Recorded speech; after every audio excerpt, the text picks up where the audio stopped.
My teacher became obsessed with me and touched me. I stopped her with a brick. Hold on tight, if this were a roller coaster, it would be the Tower of Terror. The story is also extremely long. It's worth noting that while the person in question may not read Reddit, her son does. I've changed names, locations, and specifics, and I'm not going to discuss how the person looks. I will, however, tell you about a repayment that began small but has since grown into a successful and ongoing endeavor. I'm 19 years old and study history at a college in Canada. Since September, I've struggled to manage my emotions as well as my physical health. When healthcare is free, people may have to wait for mental health treatments for an extended period of time. Even though I was taking medication, my condition worsened. I spoke with a staff member, Patricia, about what was going on. At first, she was polite and helpful, allowing me extra time to complete my schoolwork and extra assistance with my tests. I passed the first term with a 62%, which was very respectable given how few lectures I had attended. After the Christmas break, my condition deteriorated to the point that I needed to be hospitalized. I also struggled to get back to class on time and do a large amount of work. I was meeting with the hospital's mental health team, as well as the university's student support team. I have a personality condition, which makes it difficult for me to control my emotions. Patricia knew this. However, she was going above and beyond what was expected of her, and this was starting to annoy me. She volunteered to accompany me to my doctor's appointments and to email me 3 to 4 times every day. She then obtained my personal phone number through the university system and began texting me. I felt knowing her phone number would be useful because I check my texts far more frequently than my emails. That is a bad concept. What began as a confirmation of attendance at meetings swiftly evolved into a want to see you soon and an inquiry about my personal life. What truly irritated me was when she showed up at my doctor's office after I told her my visit had not gone well. Even though I was on the other side of town at the time, she texted me 4 times, saying, "I met the doctor. Where are you? And I'm not going to bother you before calling me," even though I hung up the first time. Also, she's incredibly troublesome right now, despite the fact that she clearly cares about me. I made regular hospital visits to try to get my health back on track. If you want to cringe, schedule a cystoscopy. So she texted me to ask how things went. I received the same antibiotics as before. I became irritated and agitated when I tried to inform the doctor that I had already been taking them and that the pain had not gone away in months. They instructed me to leave without causing a scene because it wasn't enough. Patricia admonished me, "Stop arguing," with a winky look. Given the nature of the procedure, Patricia's degree of responsibility, and the fact that the call was placed from her personal phone number, I thought this was extremely impolite. It happened repeatedly over the course of several months. I was attempting to stay away from her. She's still helpful at business, but I don't want her to get involved in my personal life. She tries again and again. She has repeatedly told me that because I have not handed in any assignments, I will be subjected to a fit-to-work assessment, which will determine my future at university. I could get suspended or booted out. This caused me a lot of stress and had a negative impact on my mental health over time. After a disappointing visit to the mental health team, I submitted the worst essay I'd ever written, complete with a snarky remark at the bottom. I still received an 18%, which is respectable. It appears that this was not the ideal way to respond to her, as Patricia summoned me in for another meeting after contacting my supervisor and mental health advisor to request that they attend my therapy sessions, and then informing me that I am making things more difficult than necessary. It was dreadful to meet Patricia. She began by stroking my knee in a non-sexual way that was far too near for comfort, causing my back to arch immediately. She tried to get me to drop out of the submission, but I refused. She then threatened to terminate or reprimand me if I did not comply. Say hello to mental blackmail. I tried several times to explain how difficult it was for me to get out of bed in the mornings. It's difficult enough to conduct research, write essays, solve difficult math problems, and attend 12 classes per week. Her comments, "Just because you have a mental health condition doesn't mean you're special," were running through my thoughts.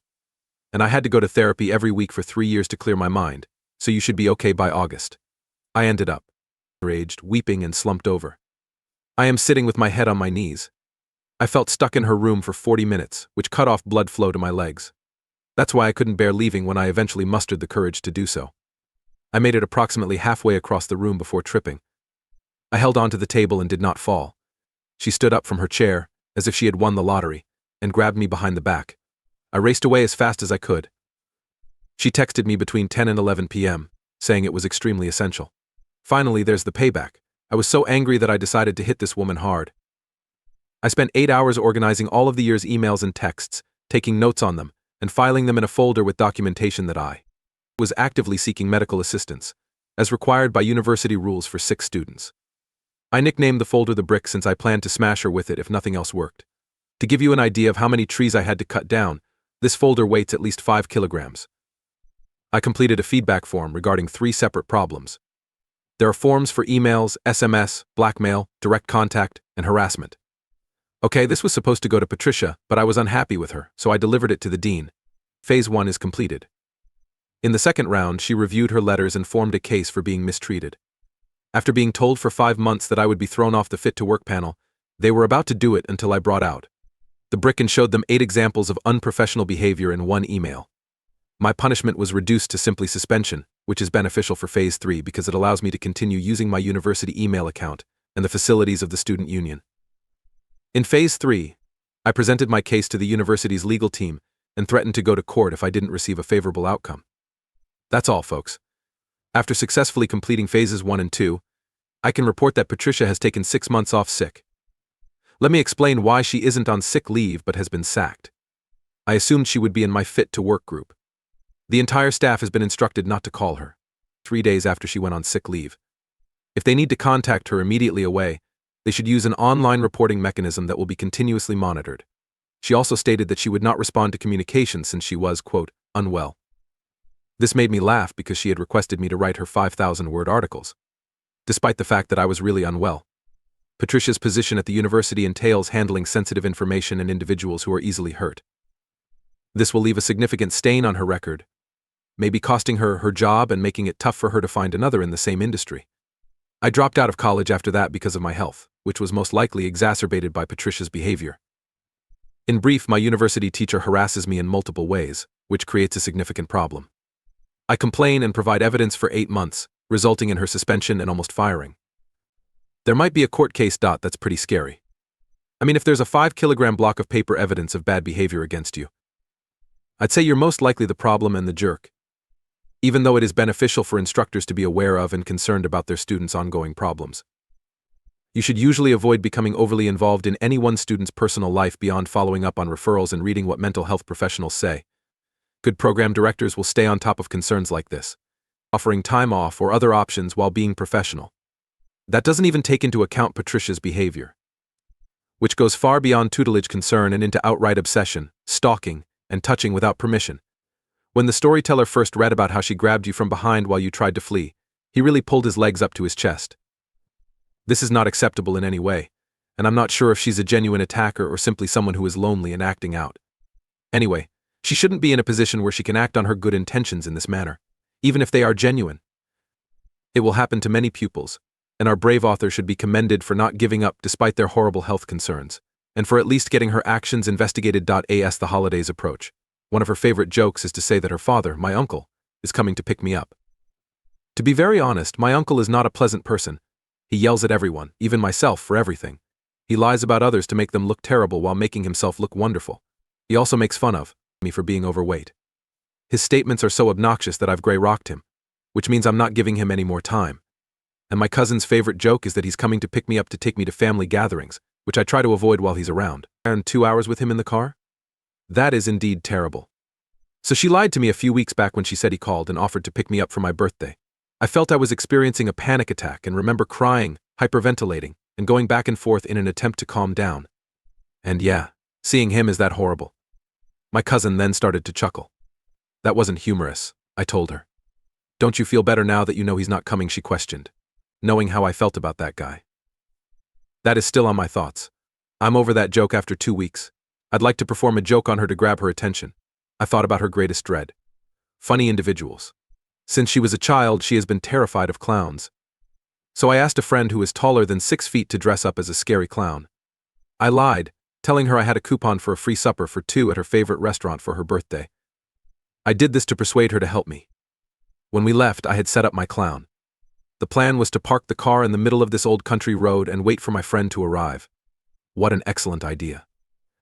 My friend parked his ancient, broken-down car in the ditch alongside the road. I paused and informed them that we needed to look into it and see whether they required assistance. I sneak back to my car while she investigates it and goes around the corner. My clown steps out of an old barn and heads right for us. When she spotted him, she halted and shouted. She rushed to my car, but I pulled off before she could get in. I didn't leave her. I simply drove over the hill where the old car was and observed her from behind the wheel. She attempted to go after the clown while shouting for aid. When she spotted the clown, she sank to her knees and started crying. "It was a joke," he said, laughing. As I drove back, we began laughing together. I told her again since she said it was not humorous. The phrase, "Don't you feel better?" she raged and screamed at me the entire time we were in the car. I guess I was terrified to death. I told her that's how I feel about my uncle when she mentions him. I can only hear an internet Chad repeating, "Bro. It's just a hoax," again and again in my mind. However, the cousin continued to make this joke with the uncle, despite the fact that it was plainly causing stress and anguish. Even though deceiving her into believing she was going to die was a bit extreme, the fact that the author could use the same catchphrase as her cousin to explain it was perhaps a wonderful method to ensure that this type of pranking was never acceptable to do repeatedly. I'm worried about how difficult it must have been for the cousin to live with her uncle. Unless her parents were divorced, he could be responsible for her mean-spirited jokes. I can see how the author's joke turned these two people against each other, but I sincerely hope that they learnt from it and that they can keep in touch in the future, only playing pranks that don't damage others. Get revenge at my cruel mother. She had no idea I had set off the clink. It occurred when I was 14 years old, in 2004. Before I begin, here is some background information. My mother is not a good person. Until the age of 14, much of my life was spent with words. Following then, it became physical. As a result, I came up with creative ways to punish her in my own modest way. For example, she is constantly putting her toothbrush in the toilet. This anecdote is one of my better, smaller ways of getting back at her, and it irritated her the most. Talking to my friends about what she did to me was beneficial, and they advised me to contact the police, but I knew that wouldn't work. My mother is brilliant at convincing people, but the cops never believed me the previous time I went to them. Tom is one of my buddies, and he came up with an excellent plan that would enrage her but would not land me in hot water. Tom is familiar with car repair because his father works on them. I went home with him after school that day. It was located between the front wheel hub and the side of the engine. He directed me where to go and what to do. Bring on the small conversation. I had to wait a few days before I could get even, but the day has finally arrived. My sister and mother rode their horses out of the home, leaving me plenty of time to get things done. My sister used to be her favorite child, but her mother stopped treating her that way. Anyway, the next day I went grocery shopping with my mother and sister. I was overjoyed to hear the car pull out of the driveway after all my hard work. Click, click, click. Yes, my readers, I removed a pebble from the end of the thread inside the car. When the car moved, it made a loud clink every few seconds. Mom inquired, "What the heck is that?" "I have no idea, Mother." "You might want to have a mechanic look into it." Do you recall that I mentioned Tom's father works as a mechanic? We lived in a little village where he was the sole mechanic. Tom told his father about the things my mother did. As one might assume, he was on my side. After shopping, we brought our car to the mechanic to have it checked out and repaired if necessary. When we arrived at the shop, Mom said, "Hi. My car is producing an odd noise while I drive. Could you just look at it for me?" "That sounds great. Why don't you sit inside while I drive it and see what's wrong?" He jumped into the car and drove around the block.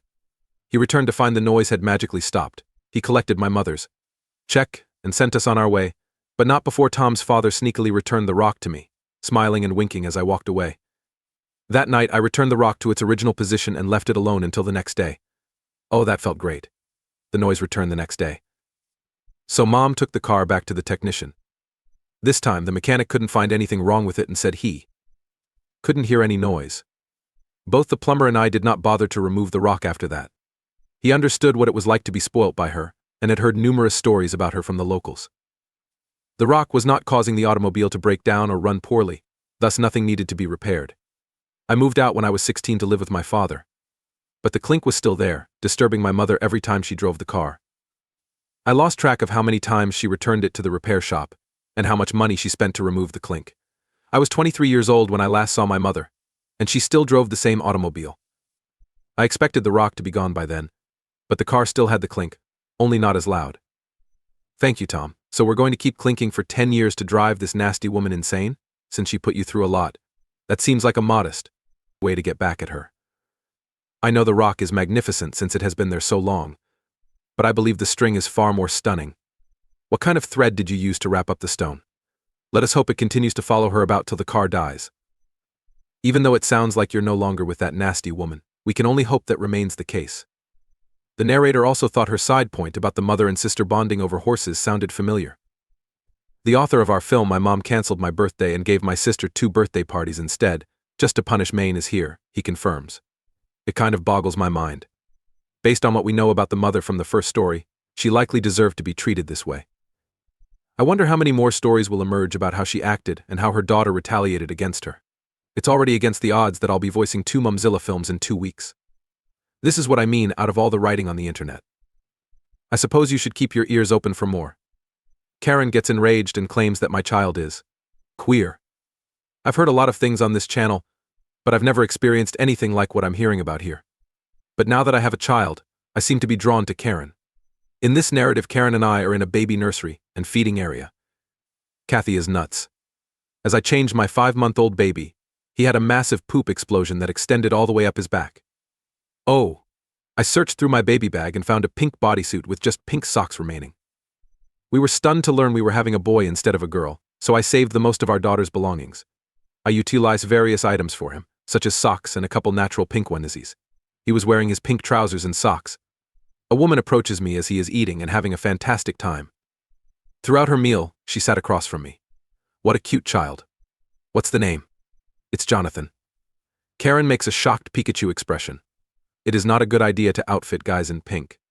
Why? Is he okay with this at his age? Even though things are different in this nation, such kind of behavior will turn your child gay. It does not concern me that he is gay. Karen removed a black onesie from her suitcase. You can place this on him here. Didn't you hear me? It does not concern me. My son was furious by this point, so I packed up our belongings and went. Karen gave the final word as we were leaving. Then you and your gay son should leave. It simply blew my head. Could someone kindly explain why they think that's okay? Now it's my turn, and I simply want to vent. Finally, she dressed her baby in black and white stripes, indicating that it was a straight baby. Do we really need to quarrel over who the jerk is in this story? Is anyone unsure about these results? Okay, let me to clarify. Karen is not a good person. Oh my goodness, woman. Stop watching Fox News and do not believe that the gay movement is brainwashing our children to be gay. Also, change your baby's prison-striped clothes. That makes me question whether you believe that color schemes and patterns can teach your children what they should do with their lives. These people are extremely awful. Keep in mind that she was also quite pleasant, and thought the kid was adorable, until she discovered that it did not follow the gender color guidelines she had established. Please forgive me while I search for my favorite salmon shirt. After you've joined, click the bell to switch on notifications,